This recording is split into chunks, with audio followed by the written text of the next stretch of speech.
So I'm very much still new to the Linux world. My Linux journey started last summer, so I'm a little bit over a year in at this point. And I really made this channel to kind of document or chronicle my experience with Linux and make videos to help new Linux users out, but also as reminder videos for when I need to reconfigure my system or install Dash to Dock or whatever it happens to be. When I first got started, I found the Linux world kind of intimidating. There was a lot of unfamiliarity with Linux when I made the transition. And so I understand what it's like to be a new user in the Linux world. I wanted to start this video series as kind of a jumping off point on how to make that transition into the Linux world a little bit more seamless and provide some support and maybe some guidance for other new Linux users.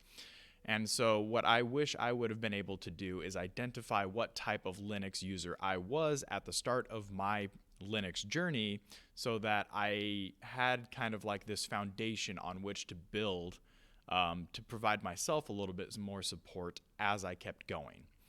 So this first step that I would recommend taking as you transition into Linux is identifying what type of Linux user you are. What is actually bringing you into the Linux world, right? Most of us experience this sort of itch or this sort of bug in our system that we want to kind of fix. And I don't know how well a lot of us can articulate it, but it's that itch that brings us into Linux and hopefully allows us to stay in Linux.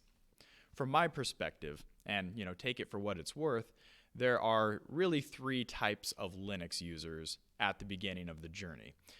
The first type of Linux user is how I would identify myself, people who are kind of fed up with the user experience or the design language of Mac OS and Windows 10/11 at this point.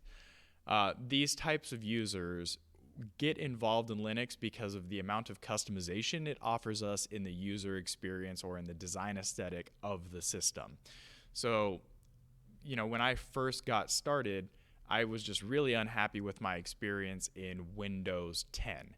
I really wanted to be able to customize, what the title bars looked like, what my workflow looked like, the virtual desktops, what those looked like.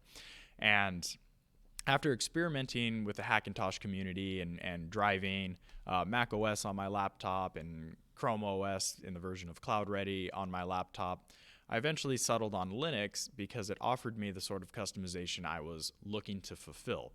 The design language, when you're building it yourself, is necessarily consistent, ignoring the differences between GTK and Qt, right? The design languages between GNOME and like KDE Plasma. Ignoring those slight differences, you can create a very unified system. And if you kind of circumvent that altogether and just go with a window manager and customize like i3 window manager, then everything is consistent because you're at the helm of the entire process.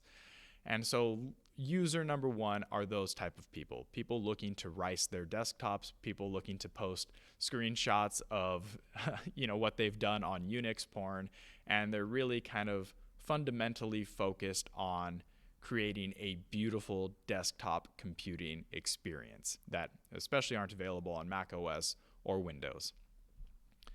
The second type of user that I've identified are people I would consider either IT professionals or IT enthusiasts. These are people that come to Linux because it's almost a foregone conclusion. They might be studying computer science at school, they might be an IT professional, they're really already comfortable behind like a command line or a command prompt or within the terminal, and they're really focused on the productivity aspect of computing. They might be setting up home servers, they might be programmers, they might be coders, they might be system administrators. These sorts of people may come to Linux because it offers them a lot of freedom, but it's also kind of industry standard at this point to run servers on Linux. Out in the professional world, I would say most people or most companies are running their servers on Linux, and it's a good skill to develop, and a lot of IT professionals come to the Linux world for that purpose.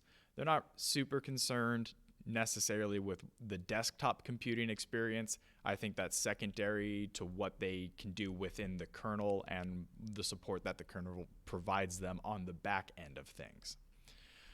The third user that I've identified or that I can see are the users that have become increasingly concerned with their digital privacy. And I don't know how closely any of you guys follow the news, but it seems like every week or every other week there's a story breaking about, Microsoft or Google or Facebook or Apple harvesting user data, sometimes against their will, sometimes questionably illegally, and turning a profit on that data. And Mac OS and Windows have kind of made it their business model at this point to profit off of user data. It's a substantial amount of their portfolio. And so people come to Linux because of the security it provides for their digital footprint. And so they might run only free and open source software. They're probably in the process of de-Googling or de-Appling their phone. They're starting to take more concerted steps toward liberating themselves from the confines of the Mac ecosystem, the Windows ecosystem, the Facebook or Google ecosystem, so that they can maintain ownership of their own data. And so those are really the three users I see coming into the Linux world. Now, I think it's important to identify which of these users you are at the beginning of your Linux journey, because it's going to kind of lead you down a road. It's going to help you develop necessary skills that don't really translate that well between the three of them. So if you're like a system professional, if you're an IT professional, and that's why you're getting going on Linux, you might not be concerned with the FOSS ethos at this point. You might really only be concerned with the support that Linux is providing you on the back end. Likewise, if you're just coming in for the user experience, if you're just coming in for the design aesthetic, you might not be super concerned with the terminal or being able to control your computer under the hood. You're really just concerned with making a pretty desktop. And, last, if you're coming in because you believe in FOSS, you might not be concerned with either of the other two skill sets. You're just concerned with freeing yourself from the prying eyes of the IT world, or the prying eyes of the big tech world. And so if you identify right now which of these users you are, it's going to give you a purpose. It's going to give you a reason to continue on this Linux journey. Because if you don't identify who you are right now, and maybe you saw a video by Linus Tech Tips or Chris Titus saying how great Linux is, and you decide to take it for a spin, you install Pop OS or you install Elementary OS, you might not be super pleased with the experience that you provided because you had the wrong mindset going into it. And so the likelihood that you're going to, for lack of a better word, relapse into Mac OS or relapse back into Windows is pretty high. But if you have this purpose at the beginning, if you understand why it is that you're coming into Linux to begin with, that's going to help keep you on that Linux journey, and it's going to help develop your skills as you move forward. Now, at the end of this video, it's important to note that as you continue in Linux, as you become a more seasoned Linux user, the skill sets start to overlap. And you might be more concerned with what's happening on the back end if you came in as an aesthetic user like myself. So as you continue, you'll be more comfortable in all three. And again, personally speaking, you'll learn as I learned that after I figured out the aesthetic portion of my computer, I became more interested in working behind the terminal. As I got deeper and deeper into the Linux community, I became more concerned with my privacy and with my data. And so you'll notice, or you'll start to notice as you continue, that all three of these different types of users tend to coalesce, right? You'll become all three of them in different shades as you continue. But again, it's important at the beginning, step one here, to identify which of the users you are and really focus your skill set, focus your energy on learning about the tools and the know-how to accomplish what it is that your Linux personality is really concerned with. And so step one, what type of Linux user are you? Are you a customizer? Are you concerned with aesthetic? Are you concerned with the beauty of your desktop?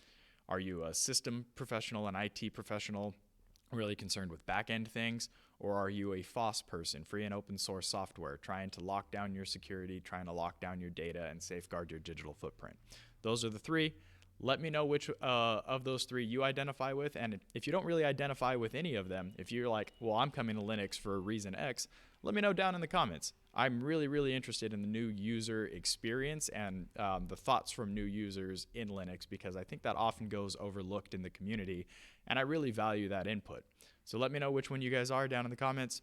I'll see you guys in the next video. Thanks for tuning in.